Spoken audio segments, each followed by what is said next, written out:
hope is one of the most powerful words in any language. No matter how difficult your situation in life, if you have hope, you can make it.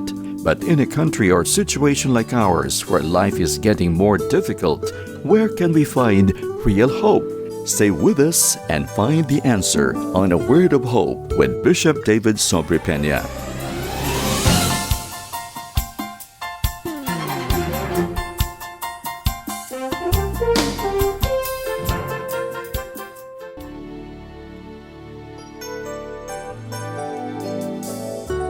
A Word of Hope today focuses on some insightful observations regarding the practical aspects of serving God. In his day, Nehemiah was a superb leader. We may learn a lot from Nehemiah's examples as church leaders and members. Bishop David Sobrepeña's message, "The God of Heaven will give us success," gives us these wonderful lessons. I want you to turn your Bibles to the book of Nehemiah, chapter 2, verse 18 to 20.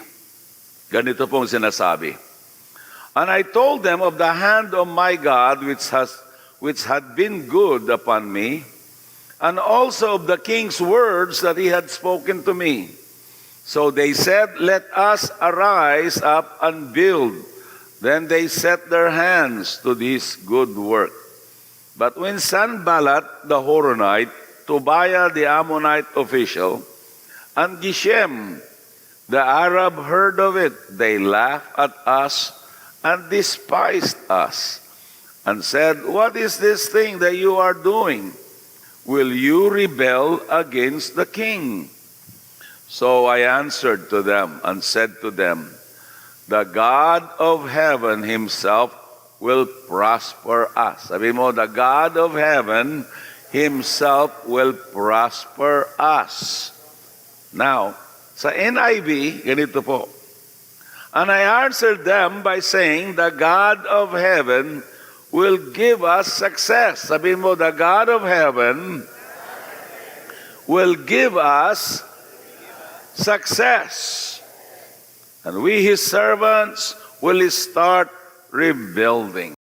The title of the message that I want to share with you is, "The God of Heaven will give us success."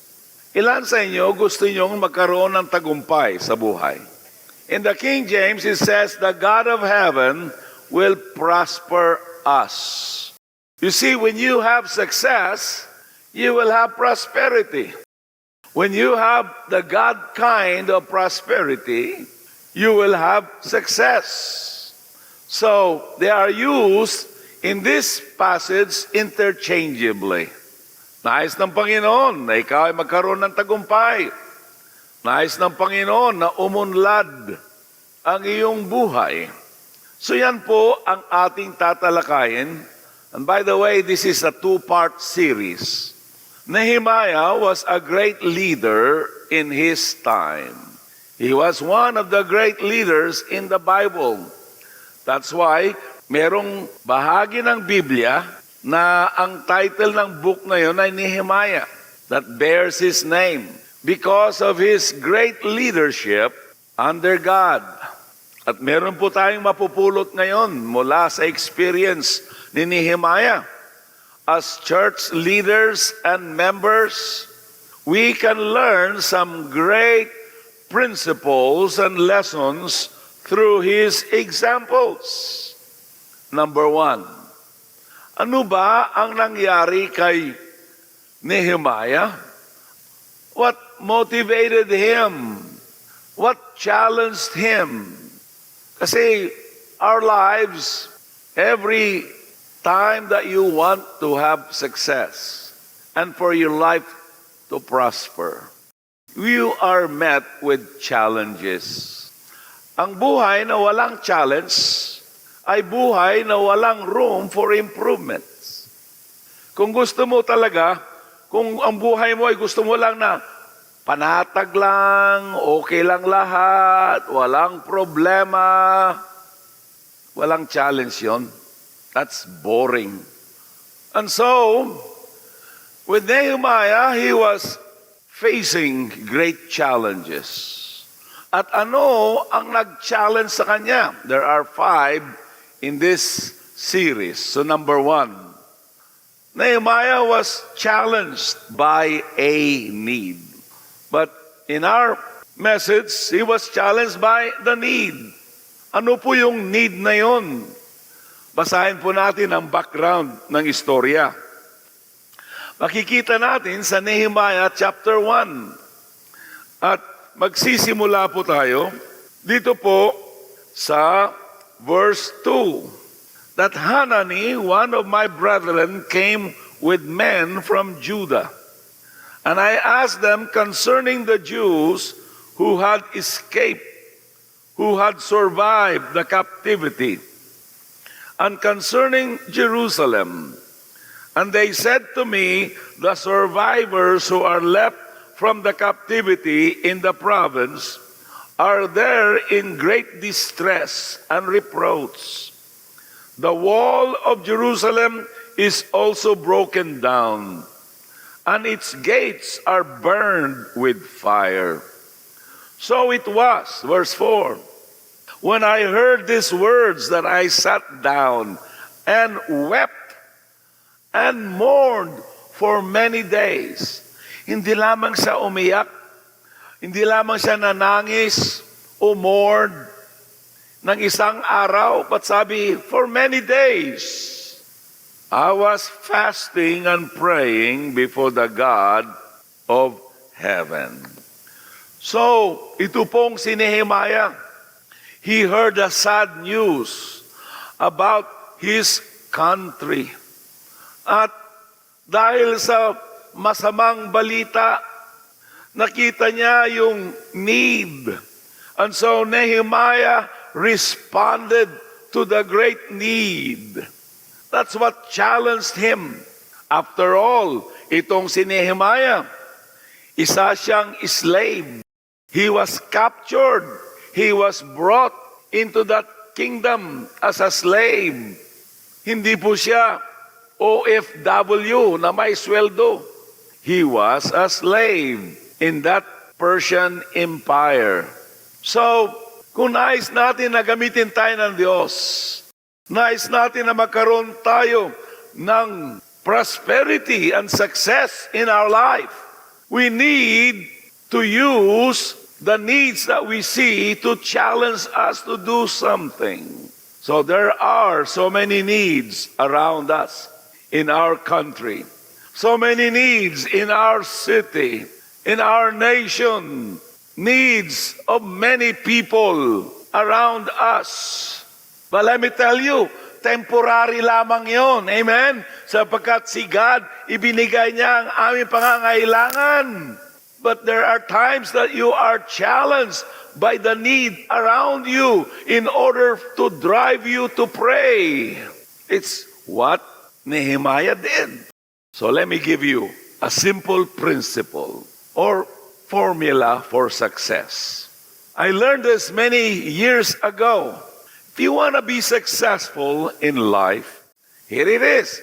Find a need and fill it. Find a need and fill it. A very simple formula for success and prosperity. Katulad po, let me give you an example in business. Isang inventor na pangalan niya ay si Thomas Edison. Naglalakad siya sa kalsada ng New York many years ago.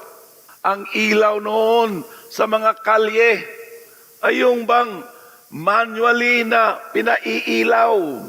Nakalagay sa isang poste at yung mga trabahador ay aakyatin nila yon. Meron silang lumang sasakyan, lagyan ng ladder at sindihan. Gamit nila yung gas. You know, merong mitsa, tapos merong globe, meron siyang takip para pag may hangin, hindi mamamatay. How many of you know that? May mga lampara pa rin ganyan. So an idea clicked him. There's a need for a better way to light the streets. So we have the incandescent light bulbs. Ngayon may mga LED lights na which built upon that invention. Then si Alexander Graham Bell sa communication. Inimbento niya ang telephone. Now, meron na tayong mga smartphones. Ngayon, meron ng Google, yung nag-invento ng internet for search. These are finding needs and filling it. Si Mark Bantain, napunta siya sa streets ng Calcutta, India. Nakita niya ang pangangailangan ng mga tao, ang daming mga dukha, namamatay lang sa kalsada. So, anong ginawa niya?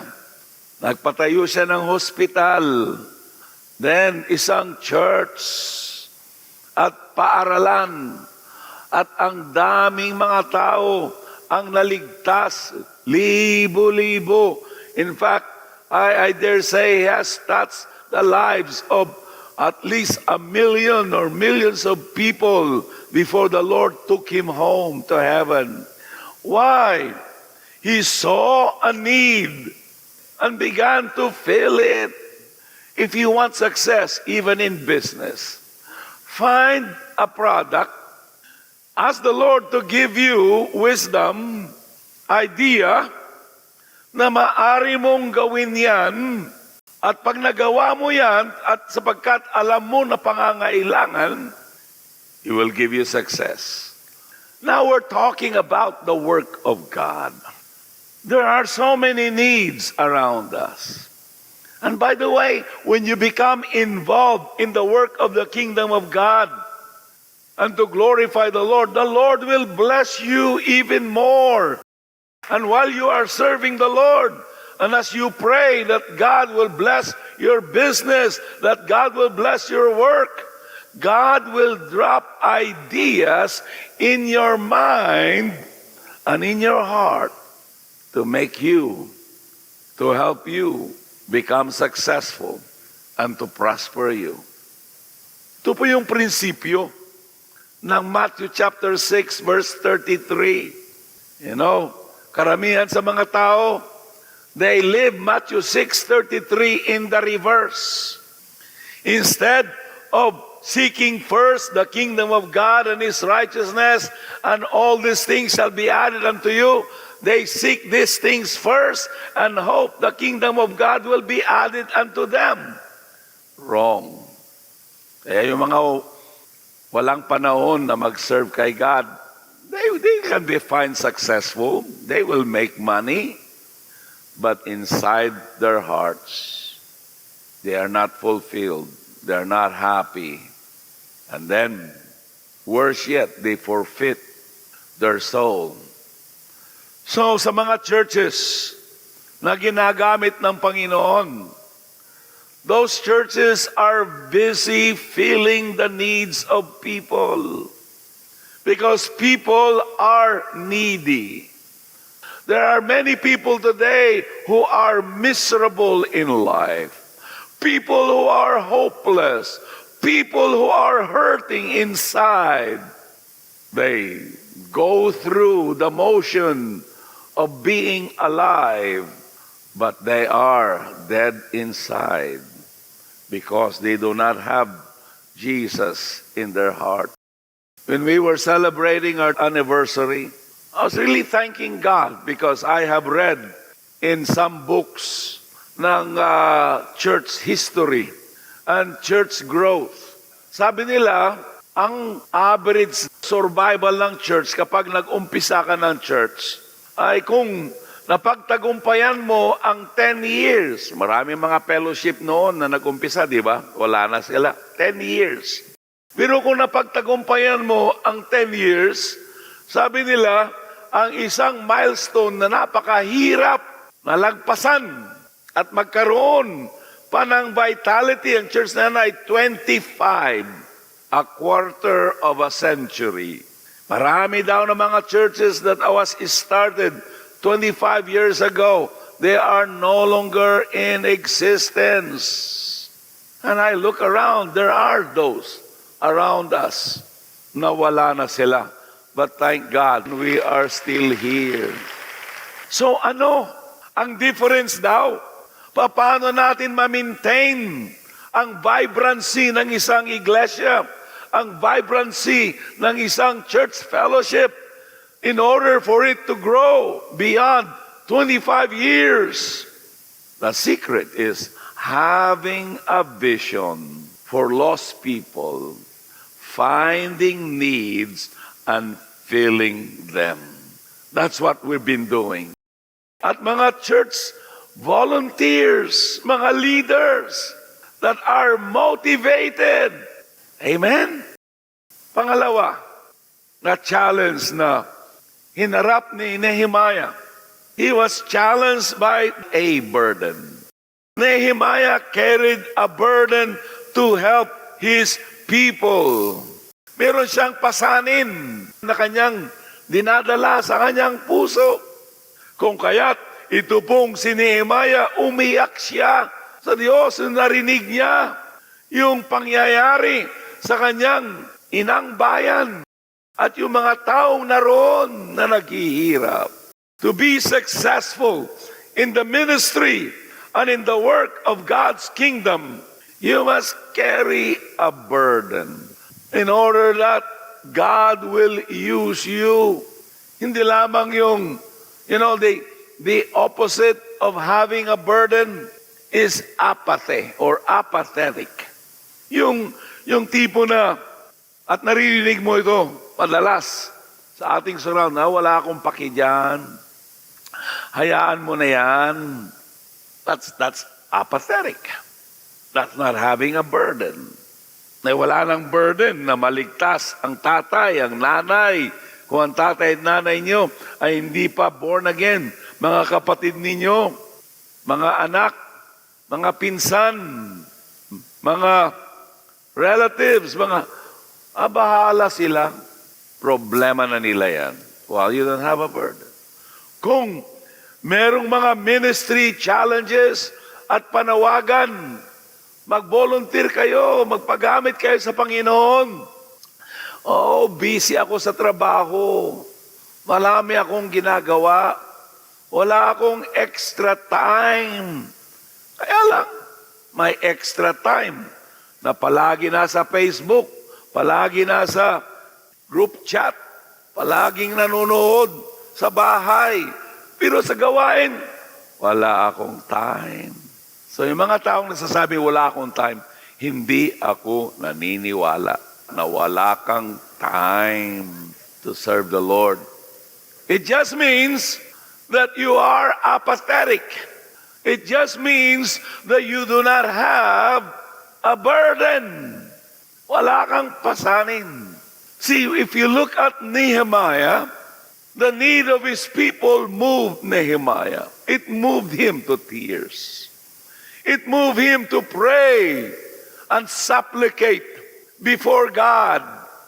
Sabi niya dito sa verse 5 and verse 6, said, I pray, Lord God of heaven, O great and awesome God, you who keep your covenant and mercy with those who love you and observe your commandments, please let your ear be attentive and your eyes open, that you may hear the prayer of your servant, which I pray before you now, day and night, for the children of Israel, your servants, and confess the sins of the children of Israel, which we have sinned against you, both my father's house and I have sinned.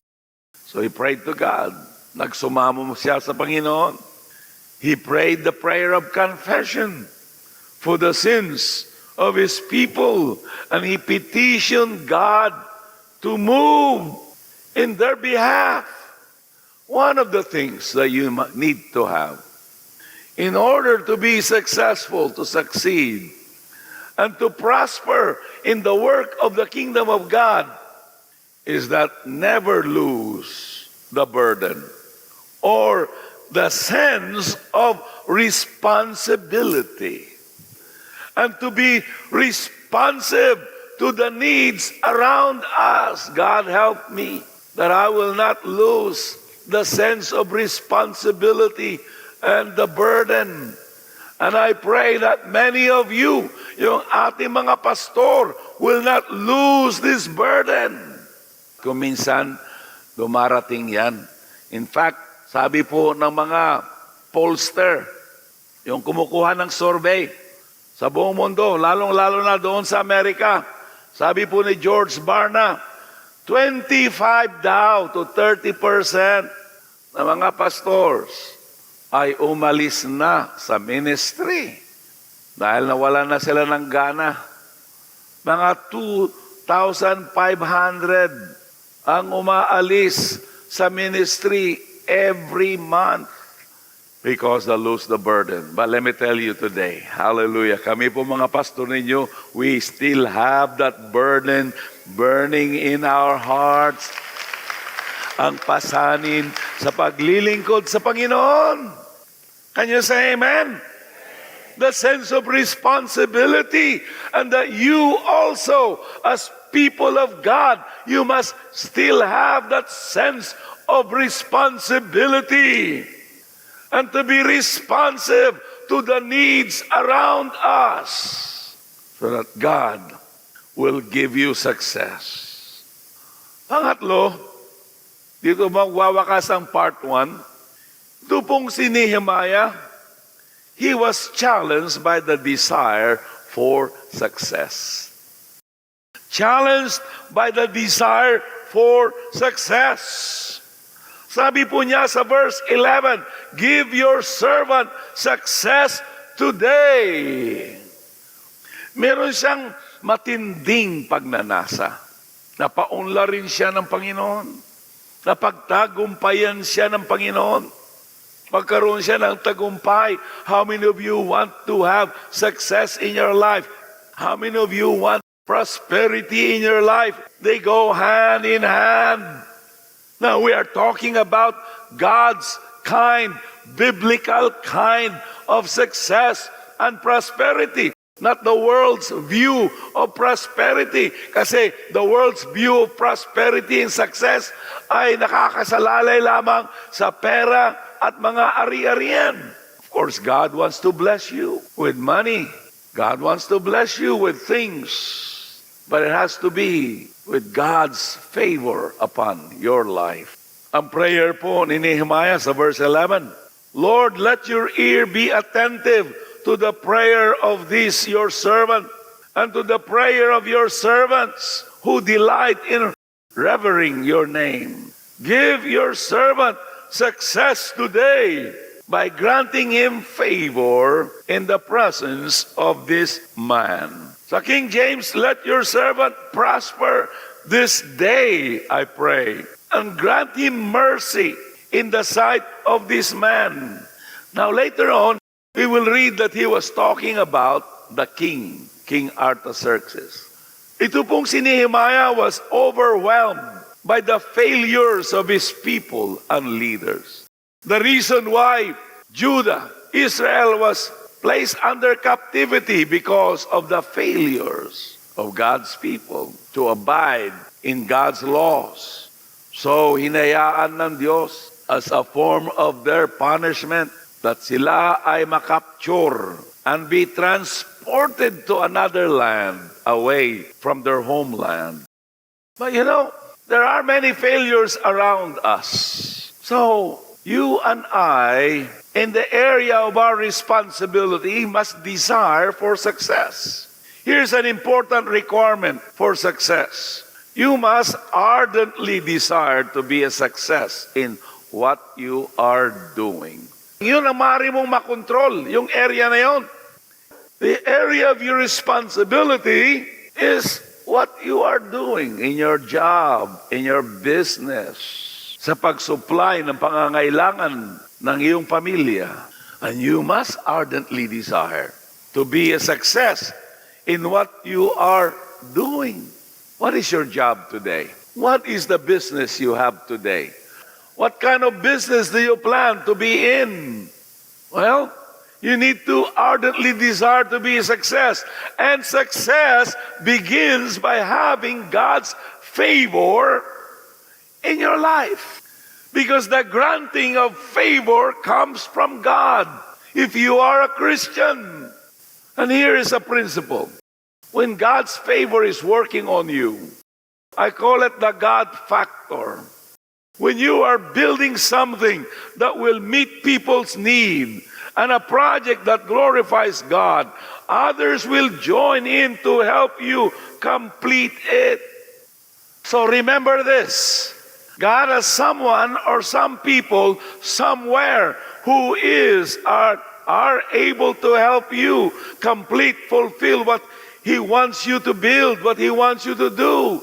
Because God will help you through some people to make your dream come true. Pag meron kang dream, mga pangarap, meron kang vision, if it comes from God, hindi mo kaya by your own. You're gonna need God.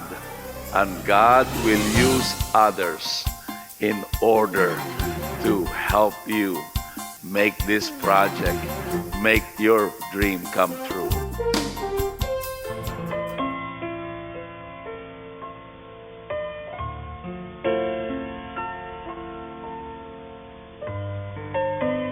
I believe that the Holy Spirit is speaking in your hearts this very moment about your need of Jesus Christ as personal Lord and Savior. I want you to pray this prayer sincerely. Sabihin mo, Lord Jesus, patawarin mo po ako sa aking mga kasalanan. Tinatanggap kita bilang sarili kong tagapagligtas at Panginoon ng aking buhay. Ako po ay naniniwala na ikaw ay napako sa krus dahil sa aking kasalanan. Namatay, subalit na buhay na maguli upang bigyan ako ng bagong buhay at pag-asa sa buhay na walang hanggan. Sabihin mo, Lord, I thank you for saving my soul. This I pray in Jesus' name. Amen.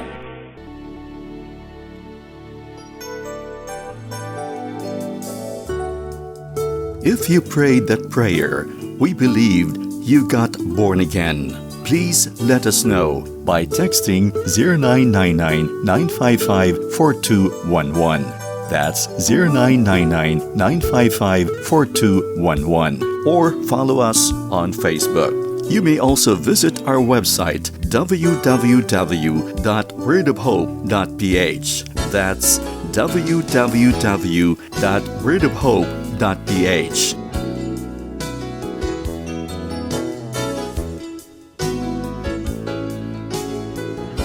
A Word of Hope can be heard on Fridays, Saturdays, and Sundays at 8 p.m. to 8:30 p.m. That's Fridays, Saturdays, and Sundays at 8 p.m. to 8:30 p.m. here at 702 DZAS, Agapay ng Sambayanan.